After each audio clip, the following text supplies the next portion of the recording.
ที่สโมสร WIG นาคานำทัพพญานาคน้อยยู9ปีและยู11ปีคว้าแชมป์ขันวันซาดสปจีนสำเร็จแล้วกลับคืนมาฮอดประเทศลาวในวันที่8ตุลาต่อมาในวันที่9ตุลา2025ปริญญาเอกศรีนาวาสุภานุวงศ์รัฐมนตรีประจำสำนักงานนายกรัฐมนตรีพร้อมด้วยครอบครัวได้ให้เกียรติเข้าเยี่ยมยามสโมสร WIG นาคาและแสดงความย่องยอสมเสยคณะนักกีฬานาคน้อยของลาวทั้งสองรุ่นที่สร้างประวัติศาสตร์พร้อมทั้งชื่อเสียงและเกียรติยศให้กับประเทศชาติและทั้งเป็นใบหน้าอันใหม่ของการสร้างผลงานในการคำนับหับตอนวันสำคัญต่างๆของพรรคของชาติโดยเฉพาะแมนวันชาติที่2ธันวาคม50 ปีปริญญาเอกศรีนาวาสุภานุวงศ์ได้กล่าวว่าผลงานของนักกีฬาสุดนี้แมนเป็นแห่งผลักดันหนึ่งและทั้งเป็นแบบอย่างให้แก่การพัฒนากีฬาบานเตะลาวเพราะว่า WIG นาคาถือว่าเป็นสโมสรแถวหน้าของประเทศและยังเป็นสโมสรต้นแบบที่ดีในการพัฒนากีฬาเยาวชนลาวให้ก้าวสู่ระดับนานาชาติและทางการนำภาครัฐก็ให้ความสำคัญและติดตามอย่างต่อเนื่องพร้อมทั้งให้การสุกยูสนับสนุนเต็มทีทั้งในโอกาสที่เดินทางมาเยี่ยมยามครั้งนี้ปริญญาเอกศรีนาวาสุภานุวงศ์พร้อมด้วยครอบครัวก็ได้มอบเงินสนับสนุนและสมเสยผลงานให้กับสโมสรเป็นเงิน100 ล้านกีบโดยตั้งหน้าฮับของทานเวียงไสวิไลกุลประธานสโมสร WIG นาคาพร้อมทางกล่าวแสดงความขอบใจเป็นอย่างยิ่งต่อกับการสนับสนุนอย่างจริงใจของครอบครัวปริญญาเอกศรีนาวาสุภานุวงศ์ซึ่งสโมสรนำเอาเงินจำนวนดังกล่าวไปมูลไส้เข้าในการพัฒนาสโมสรก็คือการปลุกปั้นนักกีฬาเยาวชนลาวให้เติบโตอย่างมีคุณภาพเพื่อสร้างผลงานออกมาให้ดีขึ้นเรื่อยๆในอนาคตพร้อมทางตั้งความหวังจะปลุกปั้นนักกีฬาเยาวชนสุดนี้ให้ได้รับใช้ทีมชาติในอนาคตโดยเฉพาะบาลโลก U17 และการแข่งขันกีฬาซีเกมที่ลาวจะเป็นเจ้าภาพในปี 2031 สำหรับผลงานของสโมสรที่เข้าร่วมการแข่งขันบาสเตะเยาวชนระดับนานาชาติที่นครหลวงปักกิ่งประเทศจีนในระหว่างวันที่2-7 ตุลาที่ผ่านมานับได้ว่าประสบผลสำเร็จเกินคาดหมายสามารถคว้าแชมป์ได้ทั้ง2รุ่นคือ U11 ปีสามารถป้องกันแชมป์ได้สำเร็จและ U9 ปีได้ถูกรับเชิญเข้าร่วมเป็นครั้งทำอิฐและสามารถคว้าแชมป์ได้สำเร็จสร้างชื่อเสียงให้กับสโมสรและประเทศชาติที่สำคัญยังเฮ็ดให้ผู้คนในหลายประเทศทั่วโลกได้รู้จักกับประเทศลาวผ่านกีฬาบาสเตะจากสโมสรที่นำเอานักกีฬาไปแข่งขันพร้อมทางคว้าแชมป์ในรายการแข่งขันดังๆระดับนานาชาติและสากลในระยะผ่านมาพิธีแถลงข่าวการจัดงานมหกรรม4 มือหัตถกรรมลาวครั้งที่24ประจำปี 2025ได้จัดขึ้นที่ตำหนักผ้าไหมลาวบูหานในตอนบ่ายของวันที่9 ตุลา 2025โดยการเข้าร่วมของท่านนางมณีวร วงไซหัวหน้ากรมส่งเสริมจุลวิสาหกิจขนาดน้อยและกลางกระทรวงอุตสาหกรรมและการค้าท่านนางจันทจร วงไซรองประธานสภาการค้าและอุตสาหกรรมแห่งชาติลาวมีผู้ต่างหน้าสถานทูตและองค์การจัดตั้งสากลประจำลาวคณะบริหารงานสมาชิกสมาคมหัตถกรรมลาวและภาคส่วนที่เกี่ยวข้องในพิธีท่านนางสุวิตาประเสริฐประธานสมาคมหัตถกรรมลาวทั้งเป็นหัวหน้าคณะกะเกี่ยมงานมหกรรม4 มือหัตถกรรมลาวครั้งที่24ประจำปี 2025ได้กล่าวให้ฮู้ว่างานครั้งนี้แม้นจัดขึ้นร่วมกับกระทรวงอุตสาหกรรมและการค้าสภาการค้าและอุตสาหกรรมแห่งชาติลาวภายใต้หัวข้อสีไม้ลายมือคืออุทยานแห่งการท่องเที่ยวภายใต้หัวข้อตำหูกผูกหักอนุรักษ์ประเพณีการแต่งดองโดยจะได้จัดขึ้นเป็นเวลา5 วันเริ่มแต่วันที่22-26 ตุลา 2025งานครั้งนี้เป็นครั้งที่มีความพิเศษเนื่องจากว่าคณะรับผิดชอบจัดงานได้เปลี่ยนสถานที่จากที่เคยจัดอยู่ศูนย์การค้าลาวไอเตกย้ายมาจัดอยู่ตำหนักผ้าไหมลาวบูหานตั้งอยู่ข้างหอคำหรือข้างสำนักงานประธานประเทศแคมป์คองขึ้นกับบ้านเสียงยืนเมืองจันทบุรีนครหลวงจันทร์จุดประสงค์หลักของการจัดงานมหกรรม4 มือหัตถกรรมในครั้งนี้มีดังนี้เพื่อเฉลิมฉลองวันหัตถกรรมแห่งชาติวันที่1 พฤศจิกายนเพื่อประกอบส่วนสร้างขบวนการคำนับหับต้น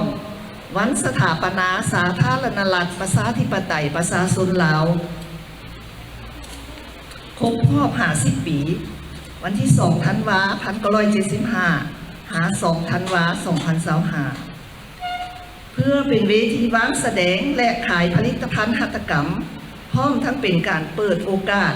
ให้มวลชนได้รู้จักกับตำนักผ้าไหมลาวโบราณที่ได้สร้างตั้งขึ้นใหม่และเปิดน้ำใส้ข้างวันที่23เดือนตุลาปี2024ที่ผ่านมานี้ซึ่งเป็นบอนอนุรักษ์รักษาและวางแสดงแผนแพ้โบราณลาวเป็นเวทีเต้าโฮมบรรดาสาวสร้างหัตถกรรมและผู้ประกอบการทางด้านหัตถกรรมได้มีโอกาสแลกเปลี่ยนบทเรียนประสบการณ์เกี่ยวกับเทคนิคการผลิตการออกแบบคุณภาพการเข้าถึงแหล่งทุนการเข้าถึงตลาดและอื่นๆที่พัวพันกับการอนุรักษ์และส่งเสริมเรียกงานหัตถกรรมเพื่อเป็นแหล่งสนองข้อมูลให้แก่นักค้นคว้าสาวหนุ่มวัยหนุ่มรุ่นสืบทอดนักเรียนนักศึกษาปัญญาชนทั้งภายในและต่างประเทศที่มีความสนใจเกี่ยวกับการอนุรักษ์และส่งเสริมเรียกงานหัตถกรรมเว้าหลวงเว้าเฉพาะเป็นการอนุรักษ์แผนแพ้พื้นเมืองลาวบรรดาทานที่นับถืองานมหกรรมสีมือหัตถกรรมลาวครั้งนี้จะได้จัดขึ้นเป็นเวลา5วันเริ่มแต่วันที่22หาวันที่26ตุลาปี2025ภายในงานจะมีหลากหลายกิจกรรมที่น่าสนใจเป็นต้นแมนวางแสดงและขายสินค้าหัตถกรรมรูปแบบโบราณและแบบสมัยใหม่สาธิตการขั้นตอนการผลิตของสาวสร้างต่างแขวงวางแสดงสถานที่ท่องเที่ยวจัดสรรบอนบริการถ่ายรูปไว้เป็นที่ระลึกเดินแบบสุดแต่งดอกสนเผาสัมมนาให้ความรู้ในหลายหัวข้อที่น่าสนใจประกวดฟ้อนลำวงลาวประกวดท้าขวัญลาวมอบใบยั่งยืนเกียรติยศให้สาวสร้างหัตถกรรมที่สำนักงานและอื่นๆท่านนางสุวิตาประเสริฐยังได้กล่าวตื่มว่าภายในงานจะมีหลายกิจกรรมที่น่าสนใจเป็นต้นแมนวางแสดงและขายสินค้าหัตถกรรมแบบบูฮานและแบบสมัยใหม่จำนวน130ฮันพร้อมยังจะมีการสาธิตขั้นตอนการผลิตจากสาวสร้างต่างแขวงวางแสดงสถานที่ท่องเที่ยวจัดสรรบอนบริการถ่ายรูปไว้เป็นที่ระลึกเดินแบบสุดแต่งดองส้นเผาสัมมนาให้ความรู้ในหลายหัวข้อที่น่าสนใจประกวดฟ้อนลำวงลาวประกวดพ้าขวัญลาวมอบไปยั่งยืนเกียรติยศให้สาวสร้างหัตถกรรมผู้ชำนาญงานและอื่นๆอีกด้วยพิธีจัดขึ้นในวันที่10ตุลา2025กรมวรรณคดีและพิมพ์จำหน่าย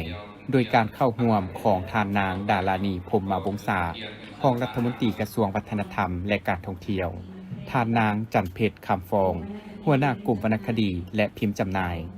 มีที่ปรึกษาเวียกงานมรดกวัฒนธรรมนามธรรมกองเลขาคณะกรรมการแห่งชาติเพื่อยูเนสโกกรมกองอ้อมข้างกระทรวงวิทยากรและนักสัมมนากรเข้าร่วมท่านนางจันเพชรคำฟองได้กล่าวว่าการฝึกอบรมการอ่านและแปลอักษรลาวเดิม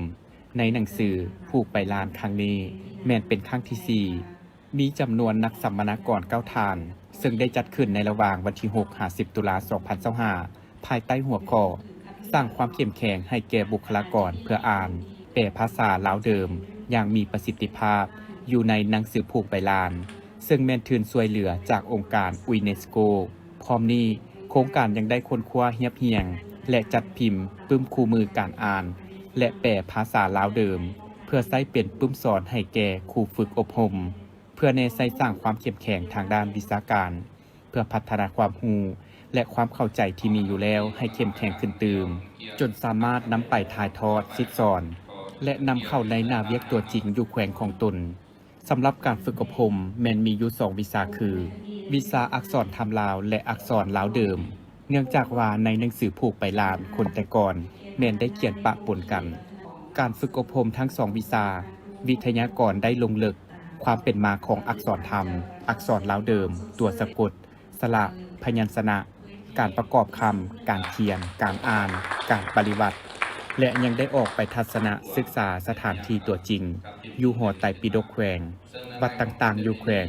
และอยู่นครหลวงเวียงจันทน์หลายแห่ง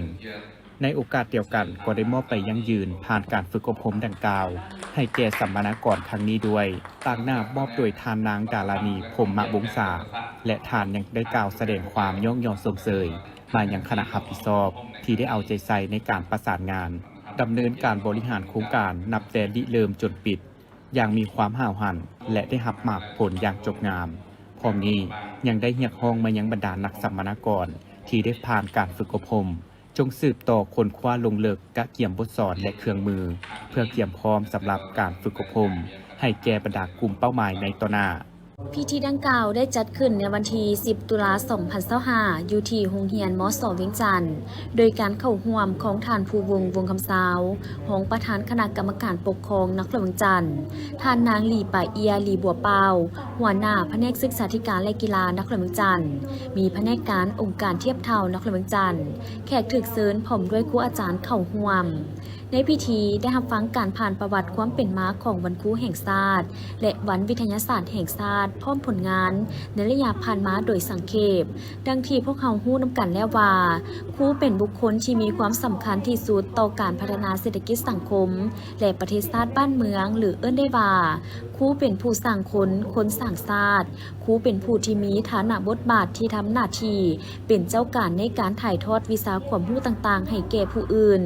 ครูเป็นเครื่องมือหับไส้หน้าที่ในการพัฒนาบุคคลในสังคมให้มีความเจริญงอกงามซึ่งถือกันว่าเป็นทรัพยากรที่มีความสำคัญต่อการดำเนินงานของแขนงการศึกษาและกีฬาผู้แมนผู้ที่มีความรอบรู้ทางด้านความรู้ความสามารถมีทัศนคติที่ถูกต้องและมีทักษะความชำนาญสูงส่งในกฎหมายว่าด้วยการศึกษาแห่งสาธารณรัฐประชาธิปไตยประชาชนลาวฉบับปรับปรุงได้กำหนดว่าครูหมายถึงผู้ปฏิบัติหน้าที่สิสอนถ่ายทอดความรู้ศึกษาอบรมผู้เรียนอยู่ในโรงเรียนนอกโรงเรียนศูนย์และสถาบันการศึกษาต่างๆในพิธีของประธานคณะกรรมการปกครองนครหลวงจันทน์ยังได้มอบของขวัญให้พนักงานครูบำนาญพร้อมทั้งได้มีคำเห็นให้ทิศซี่นำว่าย้อนเห็นได้ความสำคัญพรรคและรัฐบาลจึงได้กำหนดเอาวันที่ 7 ตุลาของทุกๆปีเป็นวันครูแห่งชาติและได้ถือเอาวันดังกล่าวเป็นวันที่ประชาชนพลเมืองลาวทุกสั้นคนจะได้แสดงความรู้บุญคุณต่อครูอาจารย์ผู้ที่เคยซิสอนให้การตักเตือนให้ความรู้แก่ตนในระยะผ่านมาและพร้อมกำลังซิสอนลูกหลานของเฮาในปัจจุบัน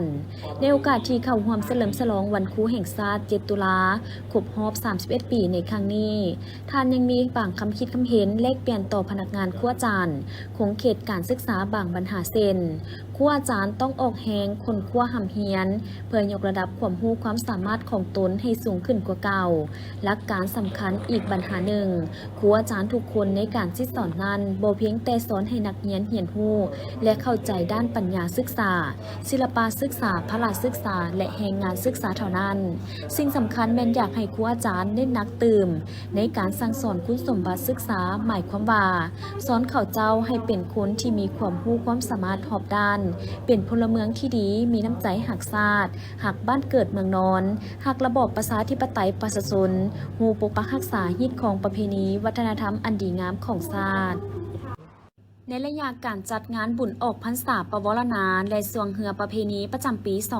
2025 ที่ท่าวัดจันทร์นับแต่วันที่ 4-8 ตุลาผ่านมา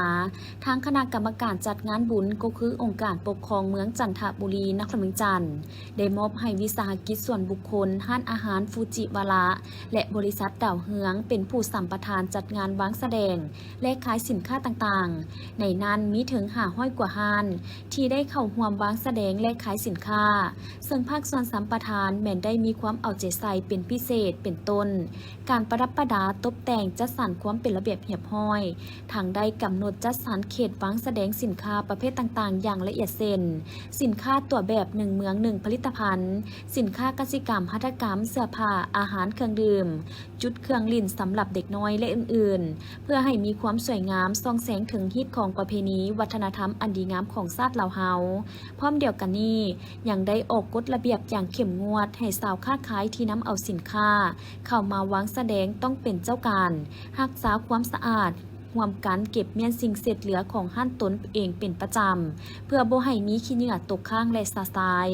เว้ารวมแล้วตลอดระยะของการจัดงานบุญดังกล่าวแม้นสามารถรักษาได้ความเป็นระเบียบเรียบร้อย และสงบปลอดภัยเป็นอย่างดีทั้งนี้ก็ย้อนความเอาใจใส่นำพาซี่นำอย่างใกล้ชิดจากการนำนครเมืองจันทร์การนำเมืองจันทบุรีและการประกอบส่วนจากภาคส่วนต่างๆจึงเฮ็ดให้การจัดงานบุญออกพรรษาและสวงเหือประเพณีทาวจันทร์ประจำปี 2025 ประสบผลสำเร็จตามคาดหมายที่กำหนดไว้พิเศษกว่าแม่นงานวางแสดงและขายสินค้าอยู่ภายในงานซึ่งได้สร้างโอกาสให้ประชาชนลาวบรรดาเผ่าได้มาซื้อขายแลกเปลี่ยนบทเรียนและสวมผลิตภัณฑ์สินค้าภายในและต่างประเทศอย่างกว้างขวาง งานประกวดเหือไฟงามในบุญออกพรรษาปวารณาอยู่นครหลวงพระบางเมืองมรดกโลกปีนี้จัดขึ้นในตอนค่ำของวันที่ 8 ตุลามีการนำของแขวงหลวงพระบางตลอดฮอดมวลชนแขกทั้งภายในและต่างประเทศเข้าร่วมอย่างหลวงหลายภายในงานเริ่มต้นด้วยพิธีทางศาสนาเทศกาลลงเหือไฟอยู่วัดป่าฮวกหน้าหอพิพิธภัณฑ์แห่งชาติหลวงพระบางจากนั้นก็ได้กล่าวเปิดงานว่าซึ่งพอถึงค่ำคืนของมื้อแหม1ค่ำเดือน 11 ของลาวทุกๆปีประชาชนลาวบรรดาเผ่าชาวหลวงพระบางทุกทั่วหน้าได้พร้อมกันจัดพิธีเทศกาลลงเหือไฟอยู่ที่วัดป่าฮวกและประกวดเหือไฟงามขึ้นเพื่อแสดงถึงวัฒนธรรมอันยอดยิ่งของชาวหลวงพระบางซึ่งได้แห่ขบวนไปตามถนนสีสว่างวงศ์ไปจนถึงท่าน้ำวัดเสียงทองแล้วไหลลงสู่แม่น้ำคองเพื่อบูชาคุณของพระแม่คงคาพร้อมระลึกถึงคุณของพระพุทธพระธรรมพระสงฆ์และขอพรให้ความเจริญรุ่งเรืองความอยู่เย็นเป็นสุขศรีวิไลเหมือนดังแสงเทียนแสงไฟที่ใต้บูชาสว่างไสวซึ่งเป็นประเพณีสืบทอดกันมาแต่โบราณกาลจนฮอดปัจจุบันบุญไหลเหือไฟปีนี้มีเหือไฟเข้าร่วมการประกวดทั้งหมด17ลำมาจากบรรดาบ้านภายในเทศบาลนครสถาบันการศึกษาโรงเรียนหัวหน่วยธุรกิจและมีเหือไฟประกอบส่วนเฉลิมฉลองหลวงพระบางเข้ามรดกโลกจำนวน1ลำภายหลังเปิดพิธีอย่างเป็นทางการเหือไฟแต่ละขบวนได้เคลื่อนไปตามเส้นทางสีสว่างวงศ์ท่าน้ำของวัดเสียงทองแล้วนำเอาเหือไฟไหลลงแม่น้ำคองซึ่งคณะกรรมการได้กำหนด6มาตรฐานของการประกวดคือมาทันเวลาและตั้งขบวนเป็นระเบียบโครงสร้างศิลปะการตกแต่งเฮ็ดด้วยวัสดุธรรมชาติและมีความสวยงามรูปร่างและแนวคิดสร้างสรรค์ขบวนการแห่มีความเป็นระเบียบและนุ่งถือสุภาพแสงไฟให้ความสว่างในเวลาแห่หุงแจ้งดีแสงไฟให้ความสว่างในเวลาลงน้ำบ่มอดและเหือไฟบ่จมสำหรับการประกวดเหือไฟงามในบุญออกพรรษาปวารณาในปีนี้อันดับที่1ได้แก่เหือไฟรามเกียรติ์อันดับ2เหือไฟกลุ่มเมืองงาและอันดับที่3แม่นเหือไฟกลุ่มเสียงทองงานบุญสวงเหือที่เมืองสามัคคีไซแขวงอัตตปือได้จัดขึ้นในวันที่ 8 ตุลาคม 2025 ที่ท่าผามไซลำน้ำเสกองโดยมีการนำของแขวงเมืองพร้อมด้วยมวลชนทางภายในแขวงและต่างแขวงเข้าร่วมท่านคำมันศรีสมุทรเลขาคณะบริหารงานพรรคเมืองสามัคคีไซในนามประธานจัดงานได้กล่าวมีคำเห็นเปิดการแข่งขันว่างานแข่งขันกีฬาสวงเหือประจำปี 2025 อยู่เมืองสามัคคีไซปีนี้เป็นอีกหนึ่งกิจกรรมหนึ่งที่เป็นเอกลักษณ์ของชาติของท้องถิ่นซึ่งกิจกรรมนี้แม้นส่องแสงให้เห็นถึงพื้นฐานส่งเสริมและอนุรักษ์วัฒนธรรมอารยธรรมฮีตของประเพณีของคนลาวมาแต่ดึกดำบรรพ์เว้ารวมว่าเฉพาะแม่นชาวเมืองสามัคคีไซแขวงอัตตปือได้ถือเอาวันบุญออกพรรษาปวารณาซึ่งกำหนดเอาแหม1ค่ำของเดือน10เป็นมื้อนัดพบกันสวงเหือของชาวเมืองสามัคคีไซเพื่อแสดงถึงพละกำลังของนักสีพายเหือสวงความสามัคคีระหว่างบ้านต่อบ้านเมืองต่อเมืองพร้อมทั้งการบูชาพญานาคตามฮิตของประเพณีเพื่อปกปักรักษาบ้านเมืองให้มีความเจริญรุ่งเรืองและอยู่เย็นเป็นสุขตลอดไปสำหรับปีนี้มีเหือสวงจากบรรดาบ้านสำนักงานองค์การและเมืองเข้าร่วมแข่งขันทั้งหมด24ลำแบ่งออกเป็น3ประเภทในนั้นเหือสวงประเภท35สีพายทรายมี4ลำประเภท22สีพ พายเรือประเพณีมี7ลำ22สีพายทรายเรือสูตรมี6ลำประเภท12สีพายเรือสูตรทรายมี6ลำ12สีพายเรือประเพณีมี4ลำและ12สีพายหญิงมี3ลำผลการแข่งขันเรือประเภท12สีพายหญิงชนะเลิศได้แก่เรือของตำรวจแขวงได้รับขันรางวัล1หน่วยพร้อมเงินรางวัล12ล้านกีบห้องชนะเลิศแม่นเรือรัฐวิสาหกิจไฟฟ้าลาวสาขาแขวงอัตตปือได้รับเงินรางวัล9ล้านกีบเรือประเภท12สีพายเรือประเพณีชนะเลิศได้แก่เรือสาวน้อยเขียวทองบ้านโศกได้รับขันรางวัล1หน่วยพร้อมเงินสด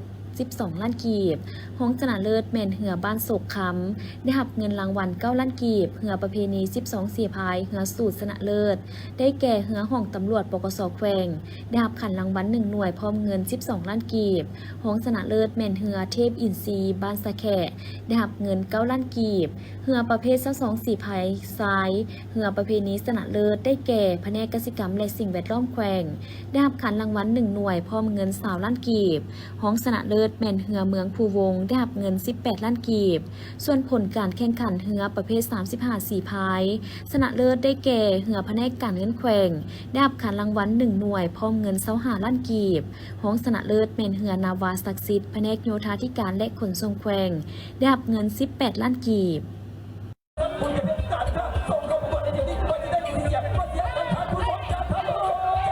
การแข่งขันสวงเหือประเพณีประจำปี2025ที่ท่าวัดจันทร์เมืองจันทบุรีนครหลวงจันทร์ได้เปิดขึ้นอย่างเป็นทางการในตอนเช้าของวันที่8ตุลา2025นี้โดยการเข้าร่วมของทานสงเล่าหยงนูรองเลขาคณะพรรคนครหลวงจันทร์มีบรรดาทานของเจ้าของทานเลขาคณะพรรคเมืองจันทบุรีพร้อมด้วยการนำพรรครัฐขันนครหลวงจันทร์ขันเมืองแขกถึกเซินและภาคส่วนที่เกี่ยวข้องเข้าร่วมในพิธีทานแสงสาธิตพิมพ์เมืองประธานคณะกรรมการปกครองเมืองจันทบุรีได้กล่าวเปิดพิธีซึ่งบางตอนท่านได้กล่าวว่าการเฉลิมฉลองงานบุญออกพรรษาปวารณาและบุญสวงเหือแม้นเป็นงานบุญประเพณีประจำชาติลาวเฮาที่สืบทอดกันมาเป็นประจำทุกๆปีและงานดังกล่าวจัดขึ้นในท่ามกลางบรรยากาศที่ปวงชนลาวทั้งชาติพร้อมอกแห่งแข่งขันสร้างผลงานคำนับหับตอน3วันประวัติศาสตร์ของชาติของพรรคคือวันสั่งตั้งพรรคประชาชนปฏิบัติลาวครบรอบ70ปีวันสถาปนาสาธารณรัฐประชาธิปไตยประชาชนลาวครบรอบ50ปีและวันคล้ายวันเกิดประธานไก่สอนพุ่มวิหารครบรอบ105ปีอย่างเป็นขบวนการฝึกฟื้นเว้าหลวงบ่สะพอก่อเพื่อคำนับชมเชยผลสำเร็จกองประชุมใหญ่ครั้งที่8ขององค์คณะพรรคนครหลวงจันทร์พร้อมกันนี้ยังเป็นการปกปักรักษาเสริมขยายหมู่เสื้อวัฒนธรรมฮีตของประเพณีอันดีงามของชาติและเป็นการส่งเสริมสินค้าผลิตภัณฑ์ภายในให้เข้มแข็งทั้งเป็นโอกาสให้ประชาชนได้แลกเปลี่ยนซื้อขายและได้เต้าโฮมความสามัคคีซึ่งกันและกันซึ่งมื้อนี้จะได้แข่งขันเหือประเพณีหญิง3ลำเหือประเพณีซ้าย5ลำและเหือสูตรซ้าย55สีพาย4ลำรวมทั้งหมดมี12ลำในมื้อนี้ก็เพื่อสืบทอดทิศของประเพณีอันดีงามของชาติลาวเฮาเคยจัดตั้งปฏิบัติและสืบทอดกันมาในหลายพันปีเนื่องจากว่าอันนึงจะเป็นการรักษาเฮ็ดของประเพณี2ก็เป็นการพบปะให้บรรดาชาวค้าขายและพ่อแม่ป้าชนเนื่องจากเฮ็ดเวียกกับเวียกงานแล้วก็เพื่อมาเป็นการผ่อนคลายและเปลี่ยนความรู้นำการส่งเสริมการค้าขายเป็นสินค้าผลิตภัณฑ์มาแลกเปลี่ยนในงานนี้พร้อมนั้นก็เป็นการกระตุ้นสุยูกระตุ้นเวียกงานเศรษฐกิจให้มีการหมุนเวียนและเป็นการส่งเสริมผลิตภัณฑ์ของลาวออกสู่บรรดาแขกและบรรดาชาวต่างประเทศที่มาเที่ยวชมในงานในครั้งนี้เมื่อช่วงของเฮาอยู่ในปีนี้แม่นรวมเบิดอยู่13ลำในหั่นแม่นพวกเฮาได้จัดเอาแต่ประเภท55สีพายโดยได้แบ่งเป็น2อันสายอันนึงก็คือเหือสูตรอัน2ก็เหือประเพณี55สีพายและก็ประเพณีหญิง55สีพายเจ้าในการจัดงานในระยะผ่านมาตะวันเห็นว่า ปลาส้นและแขกที่มาเที่ยวชมนี้ให้การร่วมไม้ร่วมมือ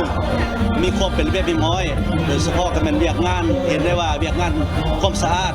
พ่อแม่ปลาส้นและพวงส้นลาวที่มาเที่ยวชมนี้แม่นรักษาได้โดยได้จัดทีมขี้เหยื่อตามที่พวกเราได้จัดวางให้พร้อมนั้นก็เวียกงานป้องกันปรากฏการณ์เงินเข้าต่างๆที่เกิดขึ้นก็ถือว่าบ่มีอยู่ในงานปีนี้ในพิธีครั้งนี้ท่านแก้วประเสริฐไซปัญญา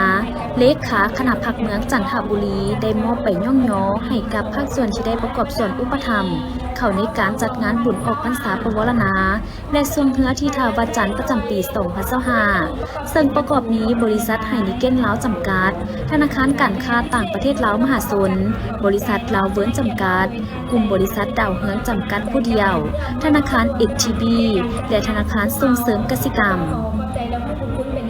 สำหรับผลการแข่งขันบุญสวงเฮือทาวจันทร์ในปีนี้ผลปรากฏว่าอันดับที่1เฮือสุดซ้าย55สีพายได้แก่เฮือบริษัทแสงเจริญกรุ๊ปแฟมิลี่ได้รับเงินสด40ล้านกีบพร้อมขันเงิน1หน่วยเฮือประเพณีหญิงได้แก่บริษัท 3B ได้รับเงินสด40ล้านกีบพร้อมขันเงิน1หน่วยเฮือประเพณีซ้ายรางวัลที่1ได้แก่เฮือธนาคารห่วมพัฒนา JDB ได้รับเงินสด40ล้านกีบพร้อมขันเงิน1หน่วยส่วนผลการแข่งขันเฮือไฟรางวัลที่1ได้แก่เฮือไฟสามัคคีหับเงินรางวัล20ล้านกีบสำหรับรางวัลทีมเสิ่งงามเสิ่งมวลรางวัลที่1ได้แก่ทีมแม่ยิงลาวก้าวไปกลุ่มธงขันคำได้หับเงินสด10ล้านกีบในตอนค่ำของวันที่7ตุลาคม2025กงกับมื้อขึ้น15ค่ำเดือน11ลาวซึ่งเป็นมื้อบุญออกพรรษาปะวรณาและอยู่สถานที่การบุญออกพรรษาปะวรณาและบุญสวงเฮือประจำปี2025ที่ท่าวัดจันทร์นครวิจันทร์ก็แม้นมีหลากหลายกิจกรรมที่ให้มวลชนชาวนครวิจันทร์ตลอดฮอดชาวต่างประเทศที่อาศัยอยู่ในลาวรวมทั้งนักท่องเที่ยวพากันหลั่งไหลเข้ามาเที่ยวงานบุญด้วยความเบิกบานม่วนชื่นในด้านยุทธีวัดองค์ตือมหาวิหารก็ได้มีพิธีเวียนเทียนตามที่ประเพณีโดยมีฐานผู้วงคำสาวของเจ้าของนครวิจันทร์พร้อมโดยบรรดาเลขาพักเมืองเจ้าเมืองห้องเจ้าเมืองหัวหน้าแผนกบรรดาผู้ประกอบการธุรกิจห้างคานบรรดามวลชนสาวพุทธศาสนิกชนเข้าร่วมเป็นจำนวนหลายในพิธีพระเถรานุเถระได้นำพาไหว้พระสวดมนต์บูชาพระรัตนตรัยจากนั้นได้แห่อ้อมพุทธศิบม้า3อ้อมทั้งนี้ก็เพื่อเป็นการรักษาวัฒนธรรมที่ประเพณีอันดีงามของชาติลาวเขาตามที่12ของ14ที่สืบทอดปฏิบัติกันมาโดยเฉพาะบุญออกพรรษาในทุกปีเพื่อบ่ปะฮิตให้มองและบ่ปะของให้เศร้าส่งเสริมพุทธศาสนาให้คงเคืองเลื่อมตลอดไปในโอกาสดังกล่าวพระอาจารย์ไสยเดชวงศ์โสภาคณะปกครองวัดองค์ตือก็ได้ให้สัมภาษณ์ถึงความหมายความสำคัญของการเวียนเทียนและรักษาศีลภาวนาในบุญออกพรรษาปะวรณาต่อกับทีมข่าวโทรภาพนครวิจันทร์ของพวกเขาว่าการเวียนเทียนเป็นการระลึกถึงการบูชาพระรัตนตรัยคือคุณพระพุทธพระธรรมพระสงฆ์เฮาเวียนเทียนนี่แม่นเวียน3หอบที่1แม่นเพื่อระลึกถึงคุณพระพุทธหอบที่2เพื่อระลึกถึงคุณพระธรรมหอบที่3เพื่อระลึกถึงคุณพระสงฆ์หรือจะเว้าอีกอย่างนึงว่าเป็นการบูชาพระรัตนตรัยการเวียนเทียนพวกเฮาจะเวียนไปทางตามเข็มโมงหรือว่าไปทางขวาเอิ้นว่าทักษิณวัตรคือหมุนไปตามทางขวามือและเฮาจะนิยมสูตรอิติปิโสหรือว่าสูตรพุทธคุณในหอบที่1ส่วนหอบที่2เฮาสูตรสวากขาโตหอบที่3เฮาสูตรสุปฏิปันโนนี่คือการเวียนเทียนที่มีความหมายหรือว่าการย่างอ้อมสิมที่มีความหมายความสำคัญปกติแล้วชาวพุทธสามารถที่จะสูตรบทอิติปิโสสวากขาโตสุปฏิปันโนไปพร้อมกันกับครูบาอาจารย์แต่ถ้าว่าเฮาสูตรบ่ได้เฮาก็ตั้งสมาธิตามเสียงที่เพิ่นนำพาสูตรเฮาจะบ่ม่วนซืนเฮาจะบ่เฮ็ดเสียงโฮแซวคือกันกับการแห่เขยตามที่พวกเฮาเห็นอันนั้นแม่นเป็นประเพณีอีกแบบนึงแต่ว่าการเวียนเทียนแม่นเพื่อต้องการความสงบให้เกิดสมาธิจิตเมื่อเป็นสมาธิแล้วเมื่อเวลาน้อมระลึกถึงสิ่งใดก็จะเกิดบุญเกิดกุศลนี่คือเป็นสิ่งสำคัญในการเวียนเทียนพร้อมเดียวกันนี้ผู้ที่เข้าร่วมในพิธีเวียนเทียนยังได้ให้สัมภาษณ์ความรู้สึกว่า มื้อนี้น้องได้มาร่วมเวียนเทียนอยู่วัดองค์ตื้อเนาะเป็นบุญออกพรรษาปวารณาปีนี้นี่น้องมีความรู้สึกภูมิใจหลายแล้วก็ดีใจหลายที่ว่ามาวัดมื้อนี้หั่นน่ะคึกคืนแฮงแล้วเฮาก็มากับทีมงานธนาคาร ST Bank เนาะเฮาก็มาร่วมเวียนเทียนนำกันเป็นกลุ่มก้อนทางธนาคารเฮามื้อนี้ได้มาร่วมกิจกรรมเวียนเทียนเนาะนุ่งสุดลาวให้ถูกตามประเพณีลาวเฮาเลย งานบุญออกพรรษาปะวรณาและบุญสวงเทือที่ท่าวัดจันทร์แม้ได้มีการจัดขึ้นในทุกๆปี โดยมีกิจกรรมหลากหลายที่สร้างได้บรรยากาศความเพิกปราดมวลซื่นนอกจากพิธีเวียนเทียนแล้วยังมีพิธีไหลเหือไฟอยู่ตามวัดวาอารามต่างๆภายในงานยังมีการวางแสดงสินค้าต่างๆเป็นต้นเครื่องอุปโภคบริโภคเครื่องนุ่งห่มเครื่องใช้สอยต่างๆและสินค้าประเภทอื่นๆมาวางแสดงให้กับมวลชนได้เบิงได้ชมได้เลือกซื้อจากหนาแน่นรักษาได้ความสงบปลอดภัยและฮิตของประเพณีอันดีงามของชาติลาวเขาอีกด้วย